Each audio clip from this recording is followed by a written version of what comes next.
নমস্কার বন্ধুরা, আজকে রেসিপি আমার এঁচোড় চিংড়ি। তো প্রথমে আমি এঁচোড়টাকে অল্প একটু নুন আর একটু সর্ষের তেল দিয়ে সেদ্ধ করে নিয়েছি। তারপরে কড়াইতে তেল দিয়ে এঁচোড়টাকে একটু ভেজে নিলাম। ওই তেলের ওপরে চিংড়ি মাছটাও একটু নুন হলুদ দিয়ে হালকা ভেজে নিয়েছি, কারণ চিংড়ি মাছটা বেশি ভাজলে শক্ত হয়ে যায়। তারপরে ওই তেলের ওপরে একটু তেজপাতা, শুকনো লঙ্কা, গোটা জিরে আর পেঁয়াজ ফোড়ন দিলাম, দিয়ে একটু ভাজা ভাজা করে নিয়েছি। তারপর আলু কেটে রেখেছিলাম, সেই আলুটা দিয়ে লাল লাল করে ভেজে নিলাম।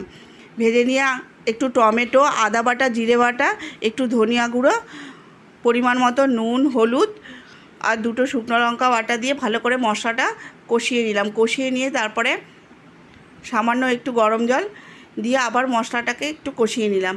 নিয়ে এবার এঁচোড় আর চিংড়ি মাছটা দিয়ে আবার একটু নাড়াচাড়া করে কষিয়ে তারপরে পরিমাণ মতো জল দিয়ে দিলাম। এবার একটু ফুটে আসলে পরে ঢাকা দিয়ে দেবো। কিছুক্ষণ বাদে ঢাকা খুলে তারপরে পরিমাণ মতো একটু মিষ্টি আর একটু ঘি আর একটু গরম মশলা দিয়ে নামিয়ে নেব।